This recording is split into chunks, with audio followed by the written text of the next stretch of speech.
Come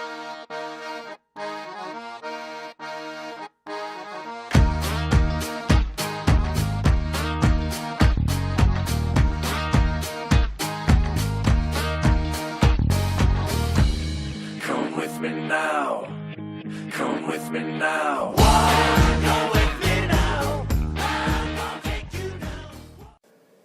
Hello, everybody, and welcome to the Knit and Pause podcast. There's been a name change. The hostess is still the same. My name, of course, for anyone who is new, is Raylene, aka Kamana Knits on Ravelry. You can find show notes for this episode at the new website, knitandpausepodcast.com. That's KNITNPAWS podcast.com. Over the break, I used some of my Christmas money to buy a website and a domain, and my boyfriend and I spent a couple days sorting through stuff and figuring out, because it's a WordPress blog through GoDaddy or whatever, but it's set up a little bit different. It doesn't have all the plugins by default, so there was some stuff to arrange. So the website is set up now. What this also means, and what we also spent a lot more time figuring out, we are now on iTunes. You can search for us, Knit and Pause Podcast. That's KNITN Pause with spaces, knit space, N space, pause, podcast, on iTunes. And I've searched for it myself and it comes up. So if you want to subscribe there to all the new episodes, feel free to do so. It pulls everything properly. The only episode we do not have right now is episode 1 because I lost my original copy of it. So that is still available on the YouTube channel. The YouTube channel has also changed. I was posting them on my personal YouTube channel, which I wasn't really using otherwise. But I've decided I wanted to create a YouTube channel for the podcast specifically. So that is also on Knit and Pause Podcast channel on YouTube. There's links on the blog to subscribe to the YouTube channel and to go to the YouTube channel, because I know I had quite a few subscribers through YouTube. So all new episodes will be posted to the new channel. It is also linked if you go to the original channel site. On the side, I have it listed as a link to other blogs or other channels or whatever. It's listed under there and you can click it. So that I've tried to make it all as simple as possible. The YouTube channel links and stuff that will be in the show notes on the blog have also all been updated to the correct ones. The Ravelry group is the same group, just I changed the name. I just got home from class. It was really busy today, but I'll talk about that later. So, with that all being said, and I think I talked a mile a minute, I'll do the knitting and then I'll get into details and stuff. So, the agenda today is finished objects, works in progress, knitting and review. Since this is the first episode of the new year, technically, because the last episode was the 29th of December, 2014.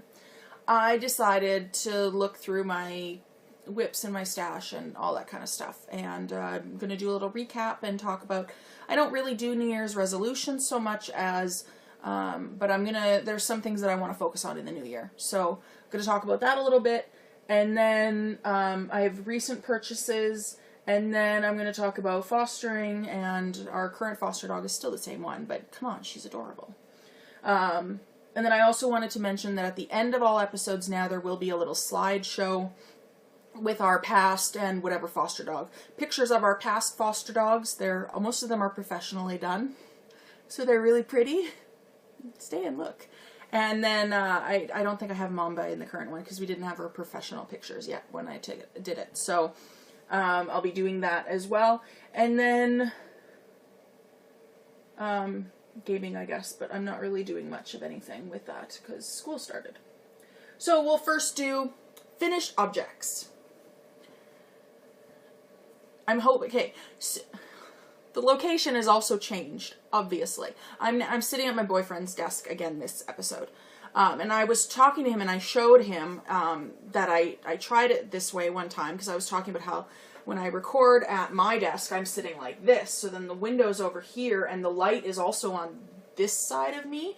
So that's why one side tends to be darker than the other. And I was complaining that when I sat this way, it kept trying to focus the lighter stuff on the back because the back was so dark. And the yellow light, I was also complaining. I was complaining a lot. So the light was really, like, all the light bulbs in our house were soft white or whatever. They were the bulbs that came with the apartment, right? So we went and we bought all daylight bulbs. It's amazing how yellow your kitchen looks when you have a yellow light. It's amazing how dirty everything looks when you have daylight bulbs. Try it sometime. I'm seeing dirt I didn't know we had. So I'm trying this out. I do have the light on, but it's a daylight light, so it won't mess with the color when I show you things. So hopefully this will be better. And it will allow me to still record for minimal cost, because I'm still using my iPad camera. I was looking, because I had to re-upload when I was doing all the video stuff with iTunes and trying to get that all sorted. I checked out the videos and the quality, and because I had to compress, I wanted to compress, since people are going to be downloading them on iTunes, I wanted to compress them so they weren't, like, some of them were over a gig because they were high def, and I didn't compress them before uploading them onto YouTube, which is probably why uploading to YouTube takes forever. So I checked out the quality, and for a bunch in the middle, in order to make the size smaller so that it would upload and save faster and everything, I had turned down the quality quite a bit. But on the ones where I used the high quality, you could really tell it was much clearer, the colors weren't as washed out, it looked better, even after being compressed. I checked out one of the high def before being compressed and after, and I couldn't tell a difference. Boyfriend said that the compressed one actually looked a little bit nicer. So that's that. Hopefully this way. I'm being super adult and drinking cream soda. I've had water all day. Okay, finished objects. Let's do some knitting. Well, not do some knitting. I can't knit and talk to you and look at stuff and show you stuff at the same time. I have a finished object. I finished my Prance socks. I have 2 of them, honest.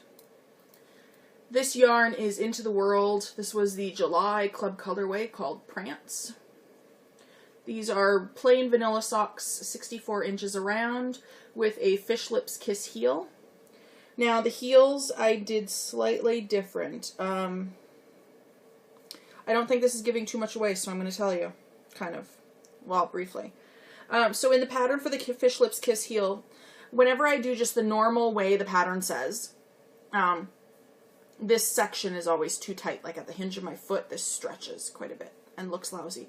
And she says in the pattern that if you need to make the heel deeper, you add stitches when you start the short rows and then subtract or decrease those stitches down when you finish the heel on the last row. So on the first sock, I increased by 2 and then decreased by 2. And it was better, but it still wasn't quite deep enough. It's still kind of, I haven't washed these, by the way. It still was really tight in the middle. And I've noticed on my Rampant socks, out of that Spunky Eclectic Colonial sock and tartan that I finished recently, those I did the Fish Lips Kiss heel and I didn't do any increases. And if I wear them, like wearing them around the house is fine, but if I go for a walk in them and my feet get warm, they get itchy because they're too tight and they rub. So, and that's also a Corriedale. So, and you know, Corriedale is a little bit of a, it's not as soft as Merino. So, so on the second sock, I don't know if you can tell how this heel sits on here. I increased, she says 2, 4, or 6 is usually enough. I increased the full 6 and then decreased the full 6 away. And this one fits a whole lot better. I like how, because these socks are for me, and you can't really tell that they've technically got a slightly different heel, except for like the pooling. You can do something completely different, and then you can tell while you're wearing the socks which one fits better right away. So you know, now I know when I do Fish Lips Kiss heel, I have to increase by 6 when I start, and I have to decrease that away when I finish. So, and I don't like a very tall heel, or a tall foot, so I usually do a 4 or 5 inch foot. I have to do it, of course, a little bit longer on the Fish Lips Kiss, otherwise it looks super shorty. But I'm happy with it. The second one pooled exactly in the same way as the first one, so they are matching, and I actually really, really like how these pooled and striped. So I have another skein of Into the World. Oh, this is Pakuku sock. It's an 80-20 merino nylon blend. It's her basic sock. It's really, really nice. It's soft, but it's still really, it's a 4-ply, I believe. I don't know, I wove in my ends already. It's a 3 or 4, I think it's a 4-ply. And it's got a pretty tight twist to it. So it was really fun to knit. Obviously, I finished them in 10 days. It's the fastest socks ever, I think, for me. Like the Fat Squirrel says, it's amazing how fast socks get done when you actually knit on them. Right? Right? You can't get anything done knitting-wise if you don't knit on things. So, that was really nice. I have another one of the club colorways, the September one, because this is the July. I used my August club colorway for my sockhead hat. So I've now used my 2 earliest club colorways. So I have my September club colorway on the rocks, which the wonderful Knitting Samurai is currently knitting into an Alias Grace shawl. Mine's going to be socks, because it's a merino, it's a 2-ply merino nylon cashmere blend. So I'm going to knit it into socks. I'm thinking about doing the skip rib. Excuse me. So, that's wound up and ready to go. I really like them. And now I shall wear them. Works in progress. Okay, I have worked on all of my things this week. So, I'm going to show you a new project first. First, I have, my boyfriend needs gloves. I wanted to do mittens, but no, he does not like mittens. He wants gloves. So I am knitting the His and Her Gloves pattern by Dagmar Mora. I'm doing them out of Barocco Alpaca Fine in colorway 1288. These are knit on US size 1.5 millimeter, or 1.5 needles, 2.5 millimeter needles. This is a fingering weight yarn, and this is a twisted rib. The whole frickin', sorry, excuse my language, but the whole thing is twisted rib. So as you can see, I'm done the cuff, and I'm starting on the gusset increases there. But the gusset doesn't sit on the thumb. The gusset sits on the back of the hand and provides a really cool swoopy thing. It's a paid-for pattern, but that you can see from looking at it. So he has his hand when like this, like just above the thumb is 9 inches. I thought it was larger. So I started with 90 stitches and it was like far too big on him. So this is the 80 stitch. This is for the size 9. 80 stitches is cast on.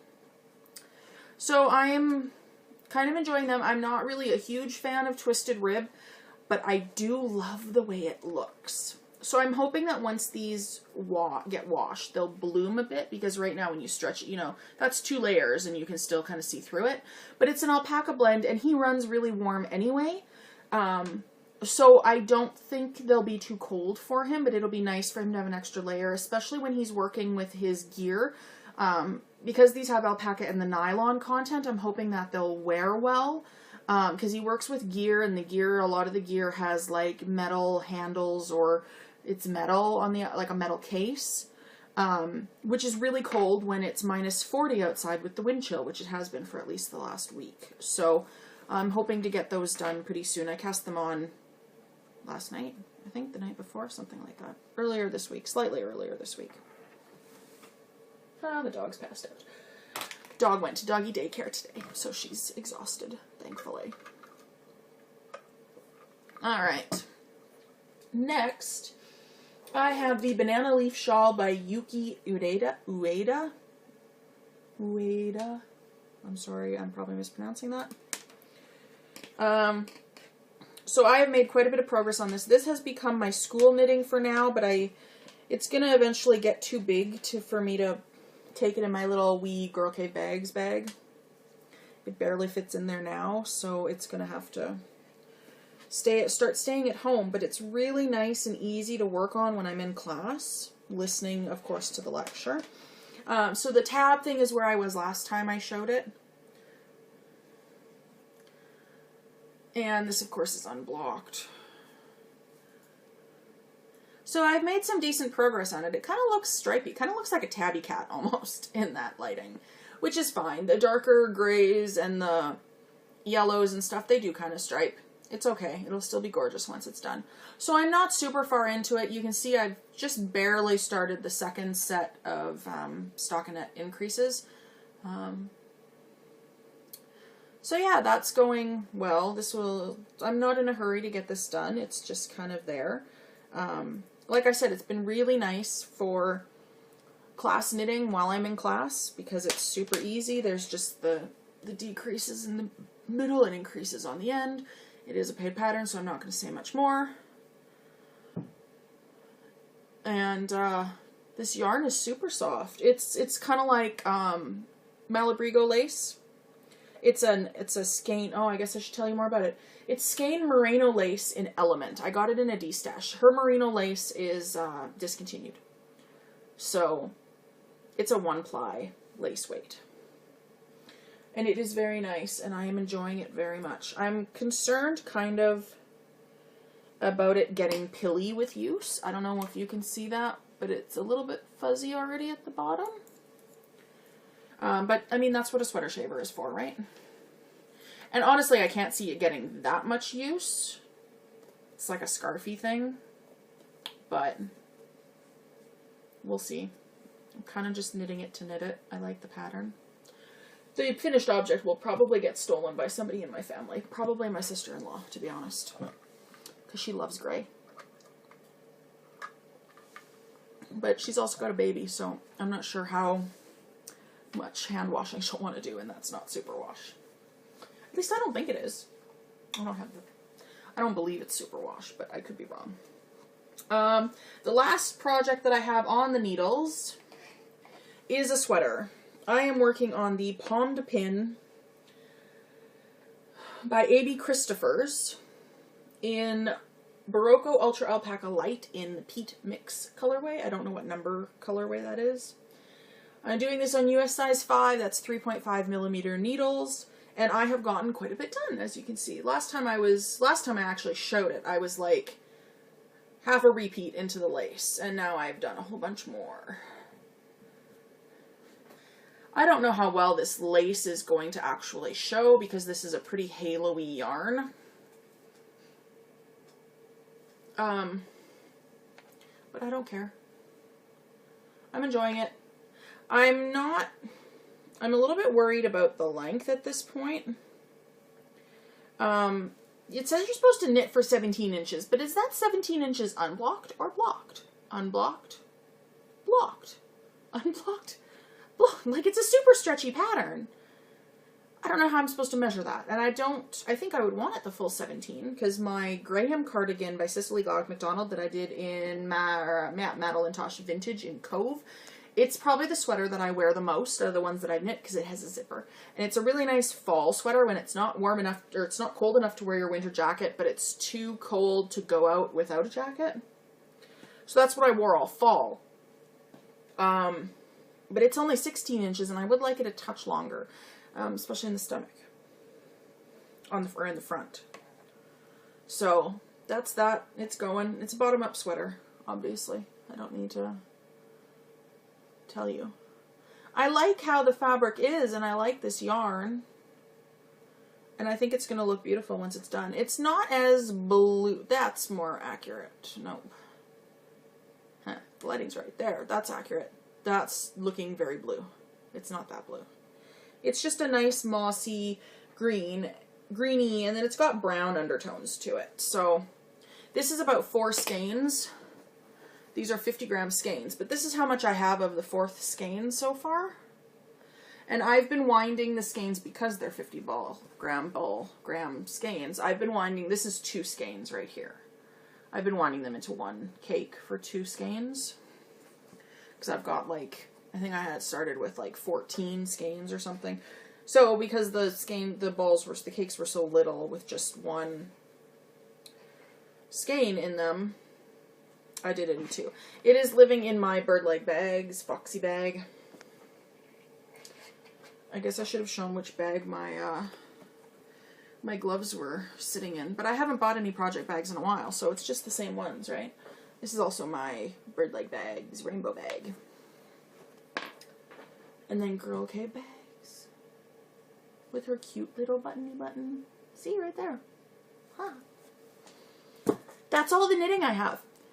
I will talk about why that is here in a little bit. I'm doing knitting in review first. Maybe I'll talk about recent purchases first. We're going to talk about recent purchases.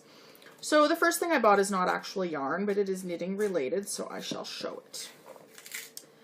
I placed an order on Etsy with fripperies and biblots. F&B stitch markers.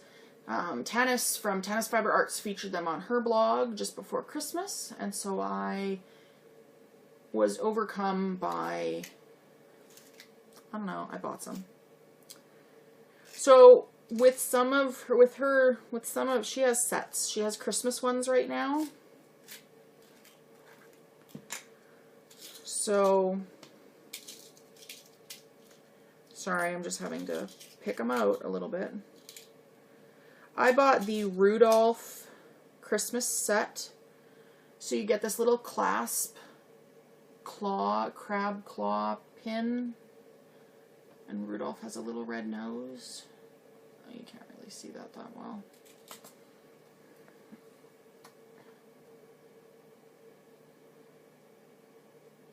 So you get one of these claw hook things, and then you get, with this set, you get one red ring, and the rest of the rings are silver with a red bead. They're just the closed loop rings with a little bead. And there are 2, 4, 6, 8, so 10 rings, and then the claw clasp. And I bought the size. These are the small, the mini size, I believe. So they fit up to a size, US size 6. That's a 4.5 millimeter needle.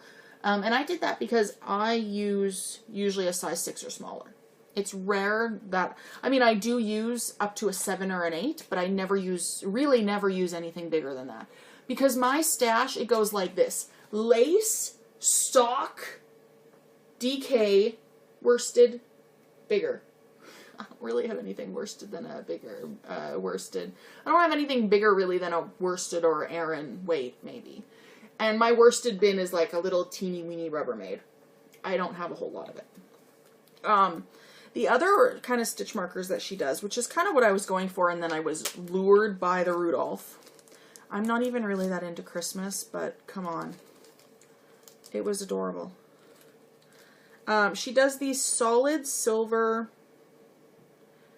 I don't know if you'll be able to see this, with no dangly thing. These little, I have knitting needles. Why am I not using my knitting needles to show this off? I am ridiculous. Okay. Oh, and then I got a gift as well. So that's a big one. That fits up to a size 8. That was a gift along with a little bell that I got. What I really went to her shop were for these Simply Solid rings. And now I've put it on the desk and I cannot pick it up. Here's 2 of them. They are little hearts. I don't know how well you can see that, but there you go. They're little heart rings. These also fit up to a size 6, so I bought small ones because, once again, that's the size I normally use. There you can kind of see. So that, I think, was 15 or something in a little baggie. These did not come in a tin. So those are her Simply Solid rings in little hearts that fit up to a US size 6. You can get them to fit up to a US size 8, I believe. And even though I ordered them like 2 or 3 days before Christmas, I got them the Monday after Christmas. No, I got them earlier than that. I ordered them the weekend before Christmas, like the 21st or 22nd, and when we got back from Calgary on the 27th, they were in the mailbox. And they're coming from England. She's British. So they come from England. Super fast shipping. Super reasonably priced. These 2 with the tin and shipping from the UK came out to, for me, $20, $21 Canadian. So that's not bad. So then I immediately went and ordered more. The solid rings. I got teardrops and stars, I think, coming in the mini ones. They're a little bit bigger. I think they're the ones that fit up to a size 8. And then she also has these cool, slippy containers that you can buy for these, so I bought 2 of those too. And once again, 20 bucks. So I kind of love them. I don't use stitch markers a whole lot,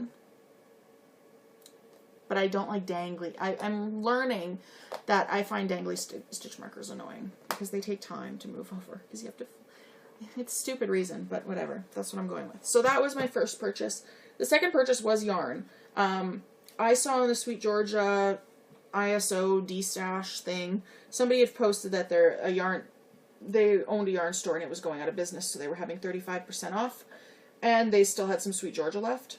Wish I had seen it 6 days earlier, because I'm sure they had more when she posted it, but by the time I got there, they didn't have a lot, but at 35% off, I wasn't picky.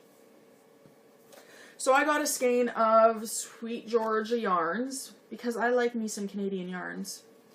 This is her Superwash Worsted in the Mist colorway. It's 200 yards of a 100% Superwash Merino. It's not quite that purple.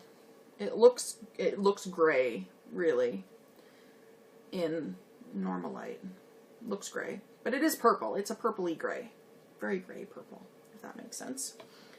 And then I got a skein of Tough Love Sock in Saffron.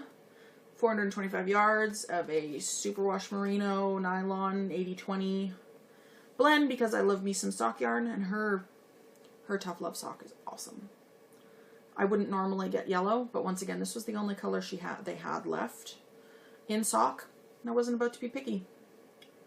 Because I will knit me some yellow socks, and I will wear them, even though yellow maybe isn't my color.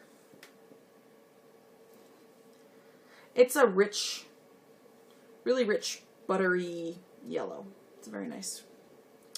And then, because I'm a sucker for a sale, I got her a skein of merino silk lace, which is a merino silk. I think it's 50/50. Yes, 50/50 merino silk, 765 yards. This is in the lemon curd colorway. It's lighter than saffron. And it's slightly variegated. There's, well, tonal. There's some darker spots and lighter spots, obviously. But this is a lovely lace weight. This is my third skein of her lace weight. I have a skein in Dutch, and I have a skein in Riptide, which I have not used. I need to use more lace weight. Alright, so I bought those before I went and did the numbers on my stash. And my projects and everything. So, now I'm going to talk about my knitting year in review and looking ahead at what I want to focus on and what I want to work on for 2015. 2015 is my last year of school, so I'm going to be finishing off next December and then graduating, which is awesome. School started this week. My schedule again is Monday, Wednesday, Friday from 10:30 in the morning till 3:30 in the afternoon. I have an hour break in between. I have a chunk of 2 classes, then an hour break, and then another chunk of 2 classes. So it's not bad. I still have time in that chunk to like eat and do some reading and whatnot, but it's not 2 hours like I had last term. So it's a little bit nicer. It's also not as much time for me to get tempted to take off for my afternoon classes. Just saying. So yeah, that's really exciting. We're already looking at houses and stuff because I'm not too pumped about living in Saskatoon, but I love my job so much, and there is potential for me to work full-time after I graduate that I'm kind of willing to deal with it. How's that for a rousing endorsement? So, you know, we'll see. We'll see how it goes. That's another year away. So, for knitting, my project and stash breakdown. Now, I know I'm looking over there a lot. Boyfriend's monitors are over there, and that's where I have my show notes. Sorry. Usually I have my thing, and then my show notes, like, right there. Today they're, like, all the way over there. Okay. So, last year I knit 26 projects. I was going to go over them and make sure that they all had yardage in them. But I have not done that. So, these may be incomplete numbers.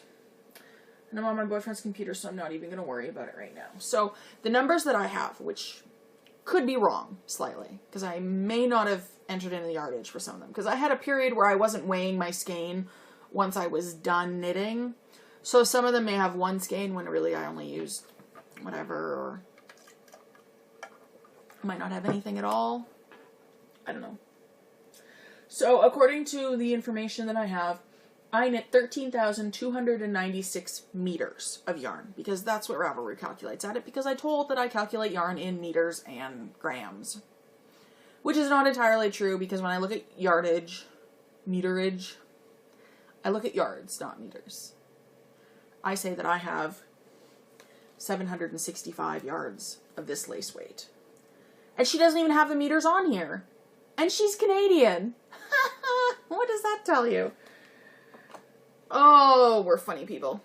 Anyway, it's our closeness to the States. It confuses us sometimes. So that is about 8 miles of yarn that I knit last year.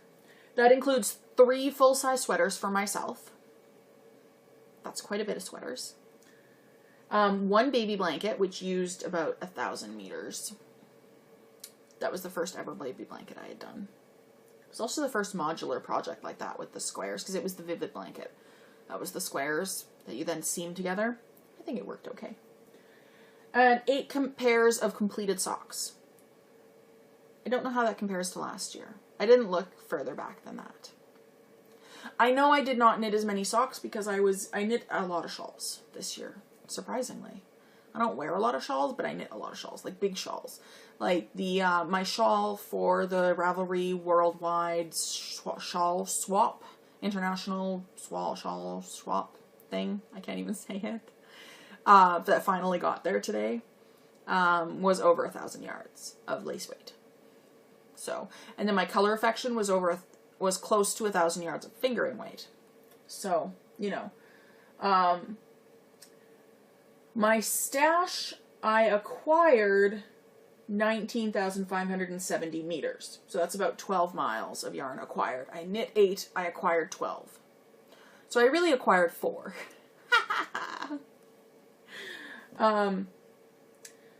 At the beginning of the year, the majority of my my purchases were bought in January, February, and that was when I received both my income tax return, which was, my income tax return is quite high because I'm a student, and also I received some student loan money that wasn't earmarked for anything.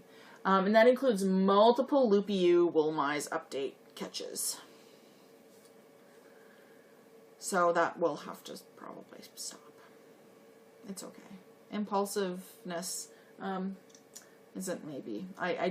Most of my purchasing is impulsive. I'm very impulsive. We spend a lot of money because we're both impulsive. 4 purchases that I made throughout the year were for specific projects. So I specifically bought the yarn for the baby blanket. I specifically had to buy the yarn for the Color Affection. I specifically had to buy yarn to make Chris's hat, to make Boyfriend's hat. I specifically bought the Ultra Alpaca Fine to make the Pomme de Pin cardigan. You know, stuff like that. So there were a couple purchases that were specifically for projects that either did get done or are in the process of getting done. So that's not bad, I guess. I learned some things about sweaters this year that I want to share with you. I'm not going to tell you what my stash is at total. That's a very sad number. I'm not going to say that. Did I mention that the majority of my yarn is either lace weight or sock weight? Which has very high yardage, because I feel like the more yards you get out of a skein of yarn, the better value it is. Which may not be entirely true, but that's what I have in my mind, because you're getting more for your money. That should be the show notes, or the episode title. More for your money.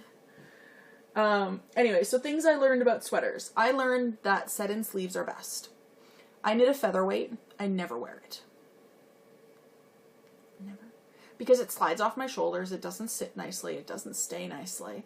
And it's out of Madeline Tosh Merino Light, which I adore.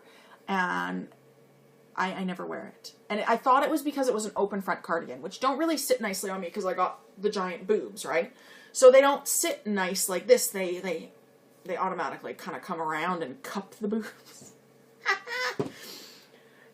So then I did an open I did my Weathersfield, right? Which is an open front cardigan, but it has set-in sleeves. And I wear that one a lot. Because it doesn't fall as much. It sits nicer on my shoulders. So set-in sleeves it is. And now the featherweight is available on Custom Fit as a set-in sleeve pattern. So maybe I'll have to re-knit one, or knit another one. I also learned that too much ease is bad as well as too much negative ease. Too much positive ease is bad and makes you look frumpy. Because I knit my anchor sweater with Madeline Tosh DK, and I cast on, like, the largest size was like a 58, and I cast on like enough stitches for an extra 8 inches. Which is like 6 inches of positive ease in my midriff area, about. And it's too big. It doesn't feel like I'm wearing even a sweater. Like, it's so loose at the bottom that it's kind of uncomfortable. It fits okay in the shoulders, but the bottom's a little bit loosey-goosey. So I shouldn't have done that. I should have known, but I didn't. So now I do. That's what I learned. Oh, I guess one thing that I didn't have written down that I learned is that I like the Fish Lips Kiss heel. I always traditionally did a slip stitch gusset heel, and I find that my heel always slides all over the place on my foot, no matter how tight or loose they are. And with the Fish Lips Kiss heel, they don't, if it's sized properly. I did an afterthought heel on my Knitting Samurai special stripy socks. Okay, sorry for the jerking that this stops, but my iPad ran out of space. Excuse my moving of the camera. So the Fish Lips Kiss heel when sized properly and when the foot is long enough, because on my Knitting Samurai socks I didn't do the foot long enough, so the heel slides everywhere, and I'm too lazy to go back and make the foot longer. I just don't care at this point. It's been like a year since I knit them. I don't care. They're fine. I still wear them. But the Fish Lips Kiss heel, when sized appropriately, fits my heel a lot better than the slip stitch gusset. So that's another thing that I learned. Looking ahead in 2015, one thing that I want to do is I want to work on getting bust darts and sweater modifications sorted out properly so that I know exactly what I need to do in order to make a better fitting sweater for myself. If I go by my upper bust measurement, I wear a 52. If I go by my full bust measurement, I wear much bigger than that. So I would like to start knitting for my upper bust measurements to make sure that it fits in the shoulders. I do have the custom, or the Fit to Flatter book. I have the class on Craftsy. But what I really need to do is sit down with my mom and take the proper measurements so that I can then go through the class properly. So that's one thing that I want to do this year. I want to get the sweater mods that I need sorted out so that I can go into a sweater knowing exactly what I need to do in order to make it fit, so that I have a game plan ahead of time, because right now I'm stressing. Okay, the palm to pin, I actually cast on 8 extra stitches on the fronts, on either side, 8 extra stitches, to make it slightly larger in the fronts than the back. Because the size that I'm knitting is the 52 inch. It's technically the 56 inch, but it's supposed to fit a 52 inch. But because of the patterning, I'm not sure at this point where I'm going to decrease that away once I get past my boobage. Which I need to start doing, like, almost as soon as I cast off for the sleeve, for the armpit, I basically need to decrease those 8 extra stitches away, and I'm not sure. I think I'm going to do them on the edge here to make it kind of a V-neck. But I don't know how fast to do that or how slow to do that. So that's a little bit of stress and concern for me. And, you know, of course, the whole time I'm knitting, I'm thinking about that. I'm knitting 17 inches of like 300 stitches in pattern, but I'm worried about what I'm going to do once I get done those 17 inches and then need to start dealing with the mods that I made. So I wanted to have a game plan before starting any sweaters, so I need to figure that out. And it might take knitting a couple sweaters to get that figured out. But I think sitting down with my mom, who knows how to measure and who will help me measure properly. Boyfriend, I just tell him what to do, and if it's wrong, it's my fault because he doesn't know anything, right? So I think that will help, getting an accurate measurement, and then I can sort out with the Amy Herzog, and I can go through the Craftsy class, and I can figure out what I need, right? Because there is a sizable, like, I would say 6 to 8 inch difference between my upper bust and my full bust. Got big boobs. So that's one thing that I really want to do. My socks fit me fine, especially if I'm using the Fish Lips Kiss heel, so I don't need to do any mods for that. I've had really good luck, or really good outcomes when knitting socks for other people as well, with a shoe size and foot length, so I'm not concerned about that. I want to knit items from my queue and knit items from my using yarn that is in my stash. I bought these 3 skeins of yarn before I had crunched these numbers. So I acquired 4 miles of yarn this year, or last year. I need to decrease that a little bit. We don't have room for my stash to grow right now, and it bothers the boyfriend. I mean, he's gotten rid of a lot of his computer stuff, but he's got all the DVDs. I've got books too, though. I don't know. It's complicated, right? It always is in a relationship. So I've started to match stash yarn to patterns that I own that I want to knit. So I bought the Curls book from Hunter Emerson, like everybody else in the world has done or should do. So I'm using that, like I have a skein of Malabrigo Rastita in Lotus balled up. I'm going to do a pattern out of there because you can use any weight of yarn. So, you know, stuff like that. I'm going to match my sweater quantities to sweater patterns that I want to knit. I'm going to just start knitting the stuff that I've acquired because I bought it for a reason, right? And I love it. That's why I'm starting to knit my Into the World. But I have Woolmies that I need to knit into socks, and I have Leading Men Fiber Arts that I need to knit into socks, and I have all kinds. Ethereal Fibers. I have a bunch of her sock yarn to knit into socks. I have a lot of socks to knit. But I'm not focusing on socks. I'm focusing on other things. I mean, it still might end up being Year of the Sock. I don't know. I've never made a list of, I want to knit this many sweaters, and I want to knit this many pairs of socks, and I want to knit this many shawls and stuff, because I don't follow it. I want to knit what I want to knit when I want to start a project, right? So I've never done the 14 and 14 or the 12 and 12. I think I did 11 pairs of socks in 2013. This year I only did 8. But I didn't do many shawls in 2013.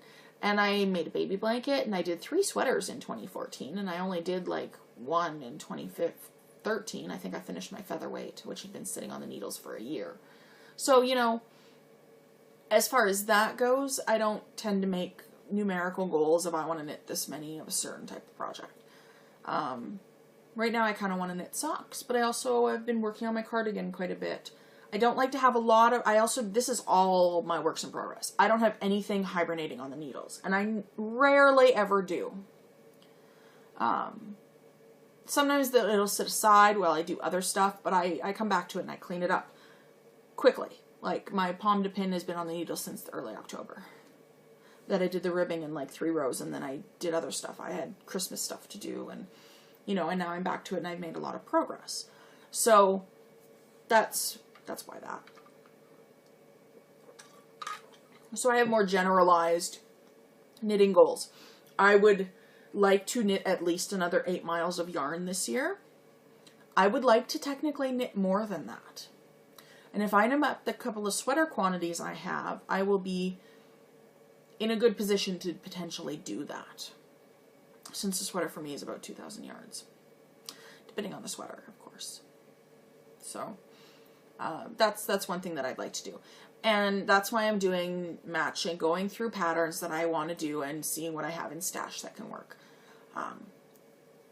So that's kind of where I am with that. Foster Tales.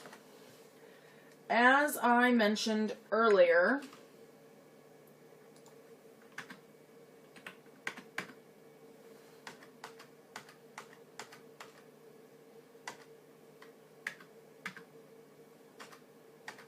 that's not working. Jeez. Undo, undo, undo, undo, undo, undo, undo.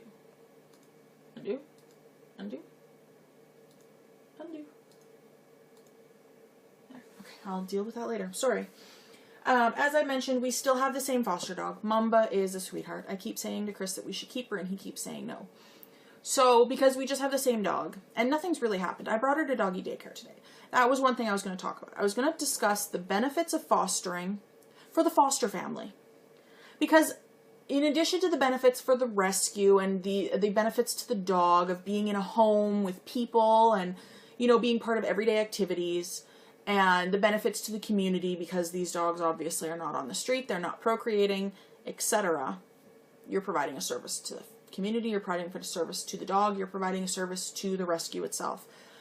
But all of that benefits the foster family as well, I feel. At least it does for us. Because honestly, with me only working part-time, we could afford to own a dog. That's not a problem. But if the dog all of a sudden needs a lot of vet care, we maybe can't afford that. If the dog needs extra special stuff like daycare or dog walking or, you know, a special dietary requirements or, you know, stuff like that, we may not be able to afford that. Fostering provides us with the opportunity to have a dog, and as bad as this sounds, not pay for a dog. That's the way it is. Like today, it's been super cold out here for the past week. It's been minus 40 overnight with wind chill. That's after it's already minus 35. And then it's minus 40 or lower with wind chill. And because we don't have a yard, and we don't have another dog for her to play with, and it's been so cold, we walk her for maybe 5 minutes, and then she's lifting her feet that she's cold, and she plays amputee dog, and sometimes if we're too far out and we have to come back too far, she doesn't even want to move. So I literally have to carry a 55-pound dog. After I carry her a couple steps, then she's like, no, I don't like this. And you know, wants down again. And then she's fine for, you know, until we get back to the apartment. But it's too cold to take her to the off-leash park. It's too cold to really walk her for a really long distance. It's just, and we can't let her off leash because she won't come back, you know, potentially. We don't have a fenced-in area to let her off leash in the area here that we can use at any time. I mean, there's Baseball Diamonds, they're partially fenced, but they're not fully fenced in. And it's also illegal in the city of Saskatoon, in any city. It's illegal to have your dog off leash if he is not in a controlled fenced area. It is illegal. If you see people with their dogs on their front yards and their front yards are not fenced in, technically that's illegal. Because as good as you think your dog is, it's still a dog, right? You don't understand why it does certain things because it acts on instincts. You know, for example, Chris's brother had a chocolate lab hound mix named Malibu, who was like old as the hills. She was 10 when they got her, and she lived probably another 5 or 6 years. She passed away 2 years ago, I think. They had a house in Beaumont, which is just south of Edmonton. And they had the dogs. They were cleaning out the garage. They had like a big X-Pen kind of thing that went basically to the ceiling for the dogs to be in during the day because Chris's dog at the time was Cher and she can't be left alone. So they left the dogs in this pen in the garage during the day. So they were cleaning out the garage in that area and cleaning everything up and making sure it was all nice. And so the dogs were loose. Well, Malibu's never had a problem with a dog. There was a lady walking an Irish setter, probably about a block down on the other side of the street. Malibu freaked out and took off and started attacking that dog. Well, she's never had a problem with dogs before. How were they supposed to know that she would freak out and attack that dog? Cher runs after and is like jumping on the lady and trying to make friends with the lady. Meanwhile, the lady's trying to get Malibu off of her dog, who's terrified because she was attacked for no reason, you know? It's things like that that make me really nervous. There's a couple people in this building who walk their dogs without a leash. And Mamba's good with other dogs. She's good at the off-leash park with other dogs. I brought her to doggy daycare today. No problems with any of the dogs there. I was walking her on leash. The lady who has her terrier off leash all the time, the terrier came up to her. They sniffed for about 10 seconds. Mamba freaked out and started growling and got really upset. And part of that is because the other dog wasn't on a leash. Mamba was. They can have reactions like that, you know? What if they see a squirrel? What if they see a cat? What if they all of a sudden decide to chase after a bird and run into traffic and get hit? You know, it's things like that that make it unsafe to have your dog off leash, because as well behaved as your dog is, it can still potentially do things that you don't understand or aren't expecting, and you may not be ready for it. So doggy daycare, or New Hope partners with, or one of the board members of New Hope owns a doggy daycare place. So at any point in time, if I feel like Mumba's not getting enough energy, like today, Chris is gone. He's in Brandon for 2 shows today and tomorrow. And Mumba was going to be in her crate all day. Well, I brought her to doggy daycare so that she could run around like an idiot with a bunch of other dogs for the day, you know, while I'm in class. And I know she's being looked after. I know that she's not sitting in the crate. I'm not worried about her barking. I'm not stressing that she needs to go for a walk, and she's been so worked up the last week because we haven't been able to take her for long walks. So she's so riled up in the evenings. I can't even do training sessions with her because she's so excited to see food and to see treats that she can't focus because she needs that energy drained, right? And she's so mild-mannered in the house. Like, she sleeps, and she slept on the couch last night. Chris slept on the couch because he couldn't sleep, so he passed out on the couch while watching TV. And she slept on the couch all night without moving. Like, she's really laid back and relaxed. But she's a very athletic dog. She's 55 pounds, but only about 20 inches at the shoulder. She's very athletic. She can jump a 6-foot fence without a problem. She still needs to have her energy drained. All dogs do, no matter how lazy and laid back they are, they still do better with some kind of energy drain. It's just like kids. Kids need an energy drain too. That's why you put them in school and daycare. So I brought her to daycare today. Excuse me. That daycare is not cheap. It's $22 for a full day of daycare for our dog. I know, because we brought Cher there a couple days, and then I was paying for parking at the school, which was another $15. So then I was paying almost $40 a day to bring the dog to daycare. Well, with our foster, I can do that for free. I'm providing them a home. I'm providing them my time. I'm providing training, basic obedience, manners, crating, house training if needed, social activities, dog daycare. You know, I'm providing trips to the vet. I'm providing trips to adoption events. I'm providing pictures and a bio and all this stuff. And I take her to doggy daycare. And we're doing it next week, 2 days as well. Monday and Friday, she's going to doggy daycare. Because they were booked the rest of the week. Otherwise, I would have booked Wednesday too. It's broken. So, you know, that's one of the benefits of fostering for us, specifically. I can't talk about anybody else. I mean, it's lovely. We really like it that we like to help dogs and get them into permanent homes, well, hopefully permanent homes. And we're looking forward. We have brand new pictures for Mamba. She's up on the New Hope Rescue, newhopedogrescue.org website. Her new pictures are up. And the new pictures are awesome, and I'm sure she's going to go fast. I also did a new bio for her, and you know, I don't know when the next adoption event is, but we'll do what we can to, you know, get her adopted, and we want to take her out places and get her to meet people, and she's such a sweetheart. She's such a sweetheart. You guys have no idea how much of a sweetheart this dog is. And I'm really grateful to New Hope for providing the opportunity that we can do this, because we have had great foster dogs. We've had a great experience with every foster dog. And, you know, it benefits us just as much as it does everybody else. So I don't see us stopping anytime soon. I almost got a second foster dog for us last night, because there was a 10-month-old chocolate lab standard poodle mix that needs a foster home, and he's adorable. Almost took a second foster dog. And then Chris went, "Are you sure about that? It's minus 40 outside, and you would have to walk both dogs by yourself when I leave." And I'm like, thank you. We're not getting a second foster dog. Maybe in the summer, but then it's like, it's plus 35 and you want to walk 2 dogs by yourself. That's not any better, is it? So, you know, it's nice. I really enjoy it. So, that's that. So once again, there's a video at the end of the episode with the past foster dogs. Look at it. Love them. Squish their faces, because their faces are very squishable.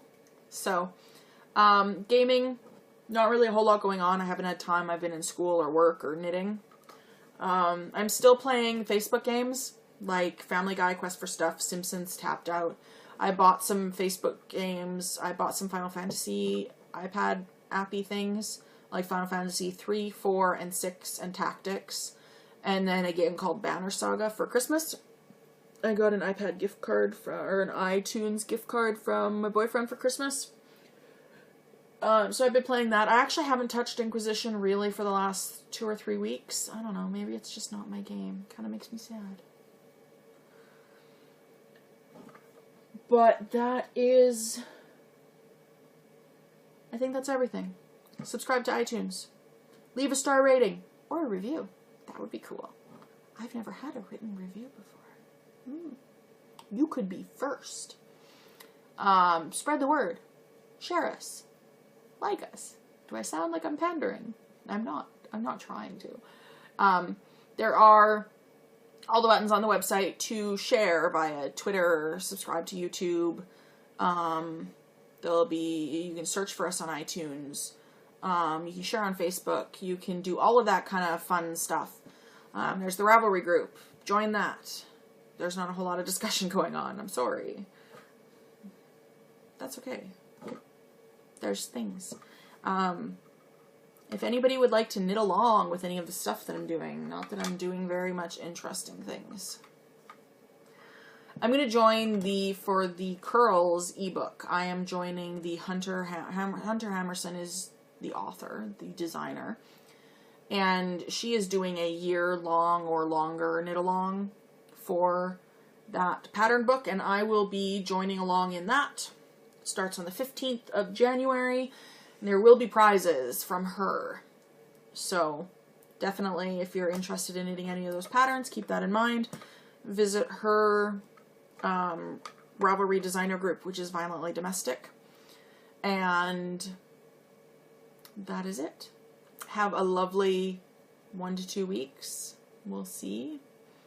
And enjoy your knitting. I hope your year in review, whatever that happened to be on your end, went well and that you are pleased with your progress, because I am really happy that I knit 8 miles last year.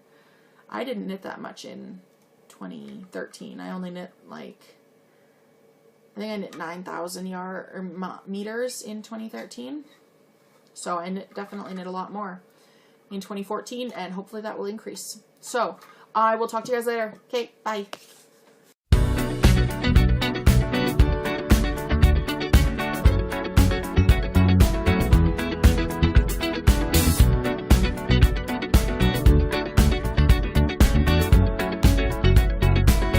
Like the legend of the phoenix, all ends with beginnings.